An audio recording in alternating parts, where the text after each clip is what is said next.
Before Netflix and 1,000 cable channels existed, there wasn't a kid on the street whenever the Bugs Bunny show came on TV. Who doesn't remember poor old Wile E. Coyote thinking he had a great idea with his newest Acme Company gadget? He'd spend hours putting it all together, and then only after it all went horribly wrong and the Roadrunner got away did he read the fine print. Carriers are trying to put it all together right now when it comes to electronic logging devices, which are required to have by December 18th in order to operate in the United States.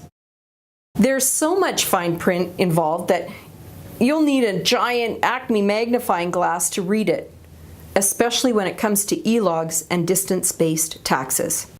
So, here are 6 things that you should know. 1. Neither the jurisdictions nor the organizations that manage IFTA and IRP certify, endorse, or approve of any one specific ELD product or system. When a vendor says its product is IFTA certified or IRP certified, ask for the official certificate from IFTA Inc. or IRP Inc. Or go to the IFTA and IRP websites and search for a list of certified e-logs. Save yourself some time. You won't find any. The minute you hear the word certified, run, like the Roadrunner, in the opposite direction. Number 2.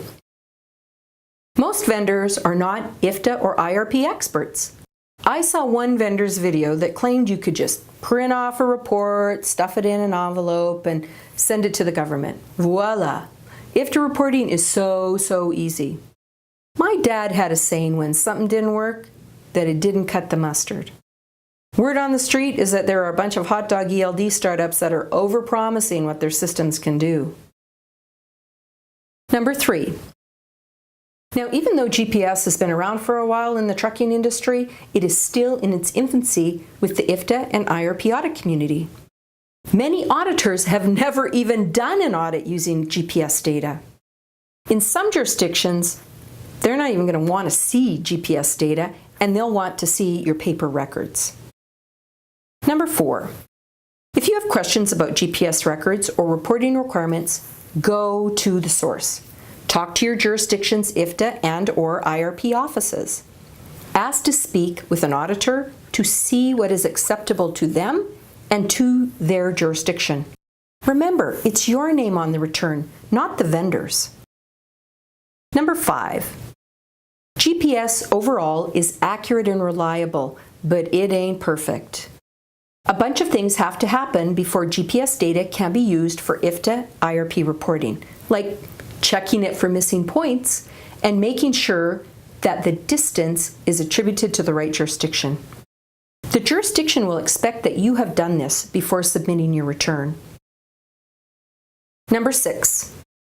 Do not, I repeat, do not rely solely on a summary of distance by jurisdiction report from your GPS vendor.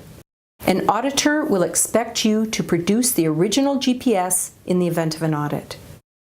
You may not realize it, but this is a huge amount of data to store and manage. If your vendor tells you they will store it for you, make sure they are storing it according to the IFTA IRP rules and not only the FMCSA requirements for hours of service data. And be sure to ask them if there is a charge for either storage and or retrieval in the event of an audit. The US ELD mandate is less than a year away. And if you're looking at ELD vendors now, ask about IFTA, IRP, and other distance-based reports in addition to hours of service compliance. And if you're waiting on Acme to deliver a crate full of gadgets, well, good luck. Just be sure you read the fine print before you put it all together.